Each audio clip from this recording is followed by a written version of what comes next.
Good morning and welcome to Mornings on Main Street for this Wednesday, February 22nd. I'm your host, Stefanie Miller. Well, February has been American Heart Month, a great time to raise awareness about heart disease. This morning, we talk with a cardiovascular specialist from Tennova Medical Group to talk about what we need to look out for and how we can stay heart healthy. And being Wednesday, it is time for our Wednesday workout, and it takes us to Mount Juliet, Tennessee, to 3-Star CrossFit. We are learning about 3-Star CrossFit and why many people are turning to this fitness and cardiovascular program. But first, let's get a check of our headlines this morning.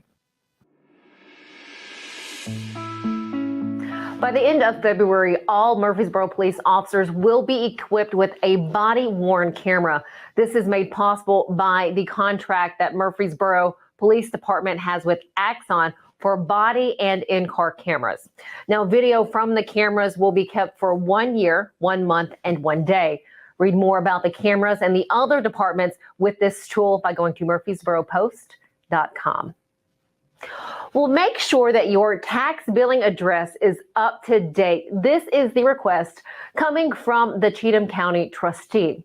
Now, in a Facebook post, the county trustee shared that several property tax statements have been returned because of an incorrect address or being undeliverable. Property tax bills are due in full by Tuesday, February 28th. Learn more on this by heading over to the Cheatham County Exchange.com. And then take a look at this. For now, this bronze statue of a Confederate private dedicated in 1909 at Centennial Park cannot be removed. Now, this was a recent unanimous vote by the Tennessee Historical Commission. You may remember that in 2019, when vandals spray painted the statue with the words, "They were racist." Well, following that vandalism, Metro Nashville Parks and Recreation Board approved a contextual marker to be placed next to the statue. Well, one was never erected. Instead, the board decided to petition the decision maker, THC, if the memorial could be removed. For additional information on this story and many other stories, go to mainstreetnashville.com. Okay, it's probably one of my favorite times. We get to check in with Justin Kulik to get our funny for the day and to see what our forecast looks like this afternoon. Justin? Hello, Stephanie. How are you today? I am wonderful. How are you doing, my friend? I'm doing well. Let me lay a funny on you here. Lay it out there. I have some advice. You need to try meditating during a storm. It's a really enlightening experience. Enlightening. Exactly. There you go. As far not as your weather. No, that was not bad. Okay, I'll take that. I will take that. You know, anything over not funny is fine with me. So the weather for today is a high of, actually, it's going to reach 79 degrees, which for this date in history is a record high. The winds are going to be from 15 to 25 miles an hour, then rain early as we go into the night with the raining showers late into the evening. Rainfall is going to near 1/4 of an inch. So weird day tomorrow, going to be hot and then really rainy. Good to know. Thank you, Justin. Mm-hmm. February is American Heart Month, where the focus has been on heart health information throughout the month. So we wanted to go ahead and wrap up this month talking about ways to be heart healthy. To do that this morning, we have Dr. Adrian Danchenko with us from Tennova Medical Group with a specialty he has in cardiology. First off, doctor, thank you so much for being with us today. Thank you for having me. You are welcome. So let's talk heart health and the best ways that we can make sure that we are living a heart healthy life. Well, let's start out by kind of defining what we mean by heart health.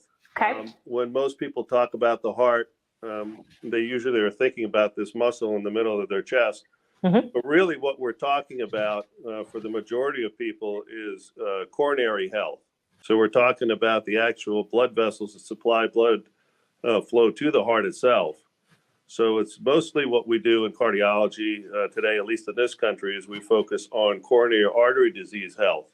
Mm-hmm. So the things we'll be talking about chiefly today will be speaking towards healthy blood vessels or how to keep your arteries healthy and clean. So the major risk factors that we identify that lead to problems with the coronary arteries are number in about 7 or 8 different, other health-related conditions that lead to problems. And I like to look at them as what I consider the major risk factors for coronary disease, and then the minor risk factors. So the major risk factors we typically deal with, and things that typically lead to problems earlier in life, are number one, diabetes, number two, a smoking history, chiefly of tobacco, but certainly smoking anything other than tobacco is a problem, and then a family history. Diabetes is such a significant risk factor for the development of vascular disease that I tell most of my patients that it's really not a matter of if they're going to get vascular disease or coronary disease, it's a matter of when. Right. And then you really need to couch that by saying that just because you have coronary disease doesn't necessarily mean it's going to lead to some sort of problem in your lifetime that needs to be addressed, but it certainly is there. It's just with diabetes, it's we're dealing with an epidemic in this country at this point, and it's really which organ system is going to be mostly affected first, second, or third. But it's really the number one reason why people end up needing our attention, whether that be with stenting and bypass and other interventions. So the key is not to become diabetic. And that's where the typical recommendations you hear both from cardiologists and from your doctor is to maintain a healthy nutritional habit and also to exercise regularly. Two very simple things, but really if they could be ingrained in a prescription that you get from your doctor every time you visit them, that's what we would recommend. And it's all really to avoid becoming diabetic. Smoking speaks for itself. It has a variety of toxins in the smoke itself that damage the entire vascular space. So again, it damages the blood vessels that go to all of your organs. We tend to focus mostly on the lung effects because that's the most direct effects we see.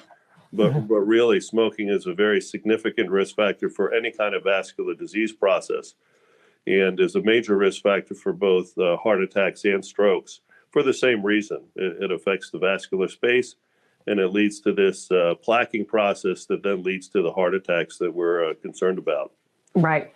And family history is important, but let's define that a little bit better or a little bit more, fine-tuned as far as what we mean by that.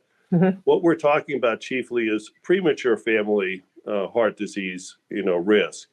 So if mom or dad or grandma or grandpa had heart disease or diagnosed early in life, and we couch that by saying that it's typically today we think of anything less than 60 years of age, if they required some specific intervention, stenting, heart attack, bypass surgery, that's early under the age of 60. But it needs to be compared to the other risk factors and looked at with the other risk factors that they had. So if both of your parents, for instance, were diabetic, or both of them were smokers, or they were both diabetic and smokers, we really can't look at the family history in isolation in that particular instance, right? Right. Because they have these other major risk factors. And so we really don't know how much contribution the genetic profile has in that particular instance. So those are really the three major risk factors, that we focus on and that we're concerned about, especially with the development of coronary disease early in life. And the things we really, advocate and recommend, individuals avoid if at all possible.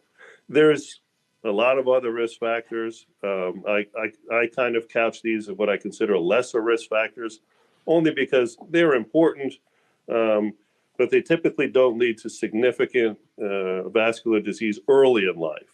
These are things that take many years to develop. It takes a long time for them to exhibit the negative effects on the vascular space. And so we do want to attend to them. We do want to treat them.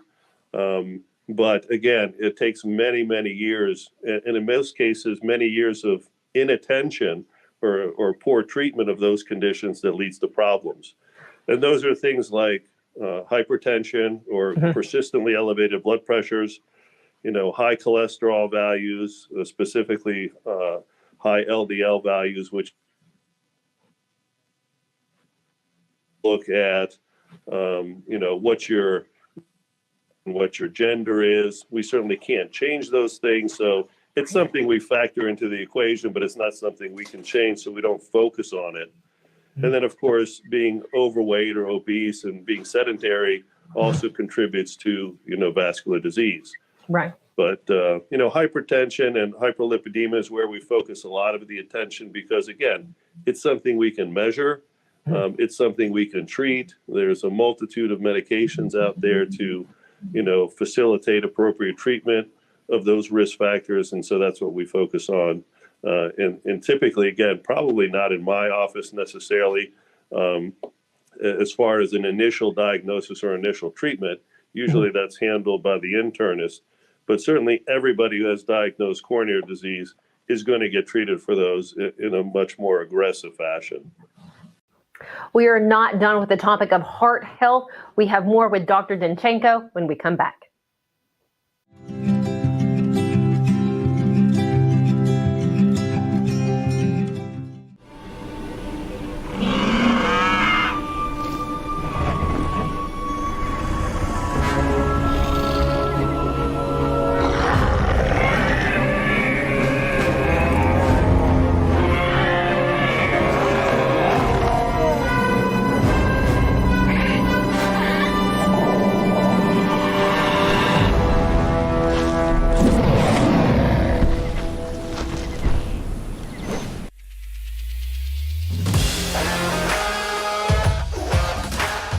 In Music City just hits different.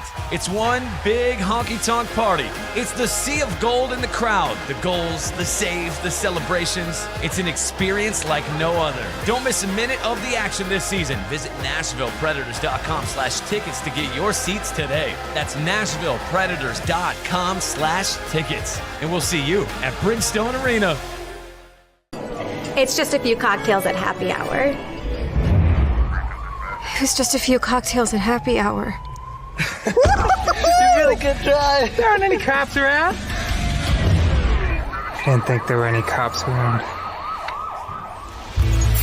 I drink and drive all the time. Sir, you've been in a serious crash. I need you to hang on, okay? Tell me your name, sir. Do you know who you are right now?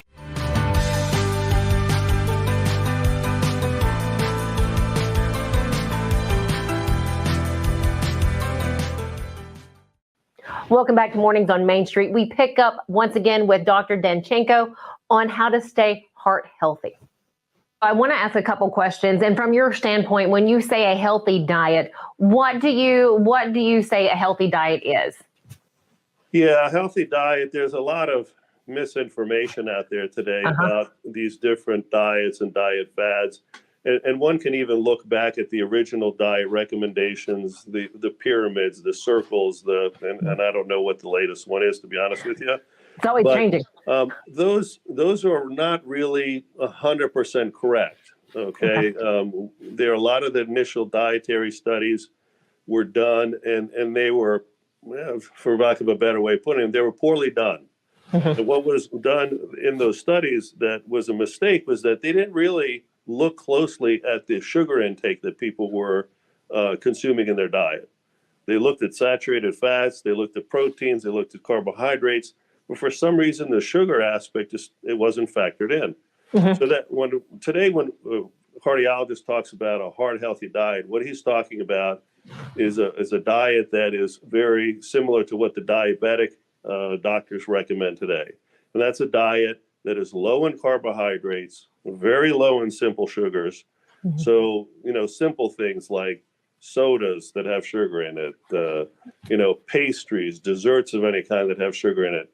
Those should be consumed rarely. I mean, these are things that are very, for lack of a better, very bad for you. I mean, we're going through a massive experiment as far as, people on this planet goes with the readily available access to sugar that we've never experienced before, leading to this diabetic epidemic. when you have such readily available access to refined sugars and to carbohydrates, mind you. That's why we're running into all the problems we are. So a heart healthy diet would be one that's high in vegetables. Protein is okay, as much protein as you like. Even saturated fat, which has been kind of vilified over the years as a major, contributor to atheroma disease or to vascular disease in general, really isn't that bad. Okay, we consume saturated fat, but it's not as if saturated fat is simply converted into plaque the minute we consume it. We need saturated fat. Saturated fat is an important energy source. Our heart actually uses saturated fat as its primary energy source. It doesn't use sugar or carbohydrates. And that's because it's readily available and it doesn't create an acidic environment when saturated fat is utilized as an energy source. So saturated fat is not as bad as people make it out to be. But really what you want to focus on is a protein and vegetable-based diet. Even fruits are okay, but again, in moderation. If you eat the fruit, you want to consume it in its natural state. Yeah. Juicing, and again, this fad that came up several decades ago of juicing, and this was somehow supposed to be healthy for you. It really is not. It really is just a different form of a sugar. You shouldn't be consuming or eating or drinking a lot of juices if you are if you want to stay healthy or if you're a diabetic, especially, because it's just a different form of sugar, but it's still sugar. Okay. So if you're going to consume fruits, eat it in its natural state, and certainly don't overindulge in it, because in a lot of ways, it's sort of like having a dessert. You want to minimize that intake. Couple final questions. One being artificial sweetener. A lot of people saying, okay, I'm not taking in a lot of sugar. I use something that, the artificial sweeteners. Is that okay? Or do you recommend just cutting that out too?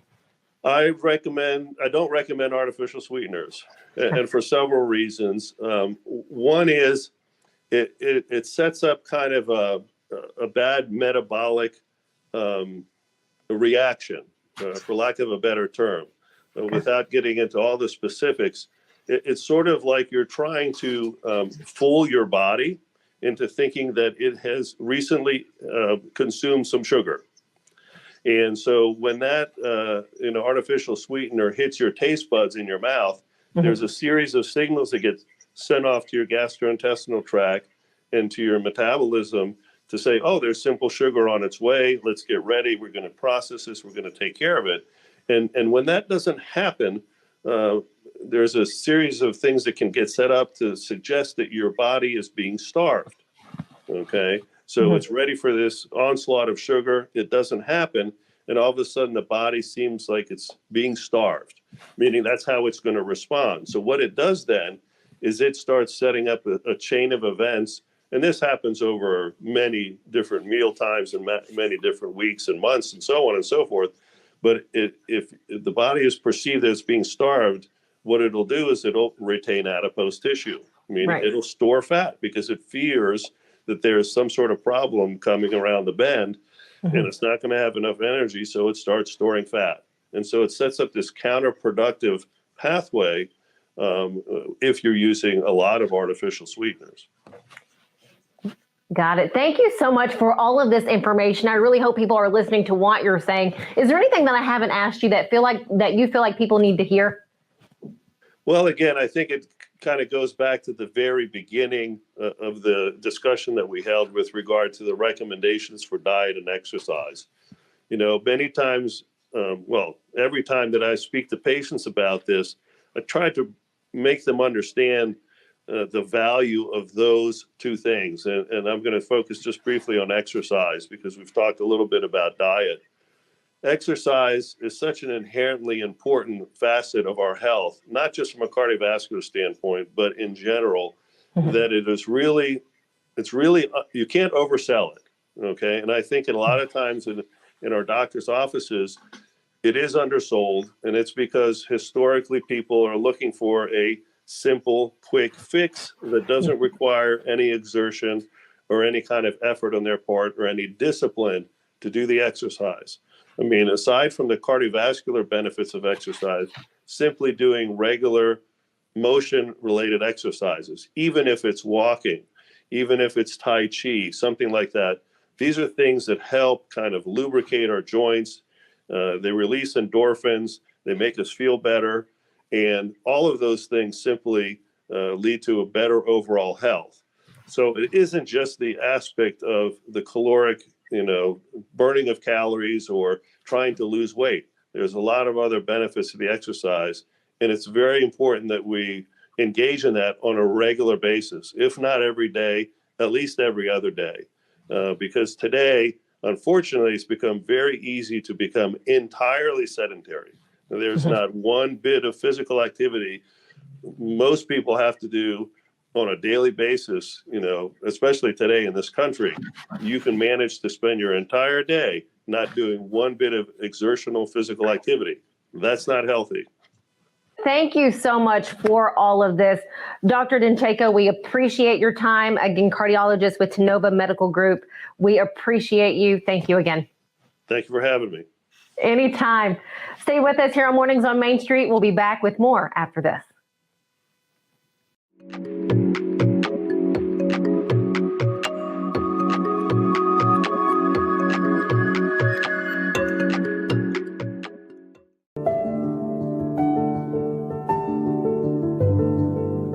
Welcome to the Omni Nashville Hotel.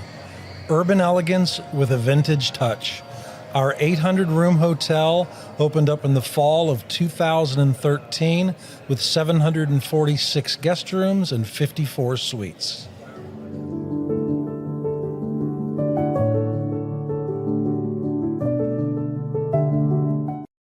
Join me, Stefanie Miller, each week as we bring you the best of what's happening here in Clarksville. From the work of nonprofits to the latest events, highlights on local businesses, and also sharing you the stories of the beautiful people that make up the Queen City.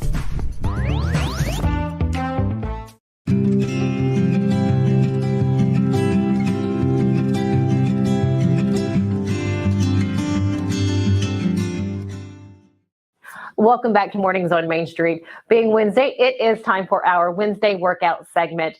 We make a visit to 3-Star CrossFit in Mount Juliet, Tennessee. And sometimes the hardest thing to do is to get into the door at any workout. But once you're there, it is a great time. Well, this morning we hear from Mr. Steve Gillis. He is co-owner of 3-Star CrossFit there in Mount Juliet. He shares with us what their CrossFit workout is all about and why it might be for you. You are at 3-Star CrossFit, and we offer CrossFit, which is functional fitness for everyone, from little kids on up to, I think our oldest athlete is 82 years old here. That's amazing. What do you mean by functional fitness? Functional fitness, stuff that you can use in daily life. So for the athlete, it might be jumping and sprinting and lifting weights. For the 82-year-old, it may be staying out of the nursing home and being able to get up and down off the ground or picking up their groceries, getting up without assistance and things like that. So it's functional living. That is the interview process when we bring you in. Do you have any injuries, any mobility issues? And then during that foundations, I can assess some of that as well.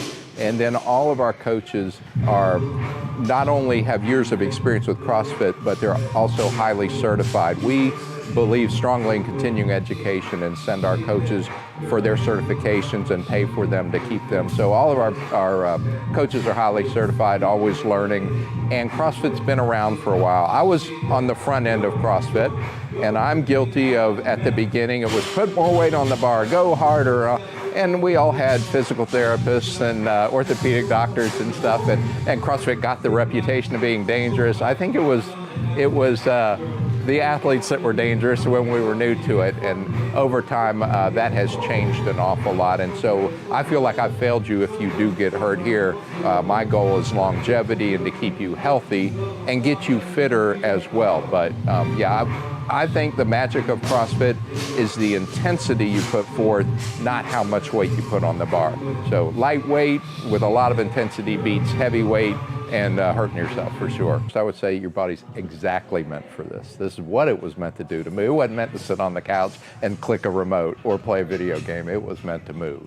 And that's what we're gonna do in here is we're gonna move. things from gymnastics to weightlifting to running to riding a bike, and put them into as many combinations as creatively possible, and then try to do them as fast as we can. And that's where the communal suffering comes in. But what we do, bring people in, let them see that, and as you'll see in this class, that we do have some fire-breathing athletes, and we also have the vast majority of our clientele are 30, 40, 50-year-old moms and dads and grandparents wanting to stay healthy. And so it looks just like the people at any other kind of gym you'd go to. They've just overcome that hurdle. Sometimes it's the barbell, sometimes it's the gymnastics that's scary. And so we bring newcomers through what we call foundations, 3 to 5 one-on-one classes where we break down the terminology. CrossFit has its own terms like anything, and break down the movements, and everything is modifiable. So we have a movement that will be in the workout that may challenge a professional or collegiate athlete, but can be modified to where grandma and grandpa could do the movement too. So they can work out right alongside each other doing the exact same workout with modifications appropriate to them. My favorite thing, you asked about that intimidation factor. My favorite thing, and I don't know why it primarily seems to be females, but that have never worked out, never done any sports or anything before, that will come in and head down and be a little intimidated and all, and after a few days you can see their head up. After a few weeks the shoulders are back, and pretty soon they're strutting in, buying the gear and getting in a competition, and that just really makes my day when I see that. That's my favorite part of the whole thing. So from a weightlifting standpoint, from a deadlift to a clean to any kind of overhead movement, snatch, which if you don't know what that is, that's okay. It's not a problem. Gymnastically, from a push-up to a pull-up to a muscle-up where you start below the bar or the rings and end up on top of them. Sit-ups, running, biking, rowing, and box jumping, jump rope, pretty much everything you did on the playground growing up and through school, just thrown all together. There's nothing unique to a CrossFit movement. CrossFit didn't make up any of the movements. They just put it all together in creative packages. The CrossFit workout is different every single day. It changes. So that's kind of what makes it unique. Is we don't train legs one day and back. People jokingly ask me, what day is leg day in CrossFit? Well, every day.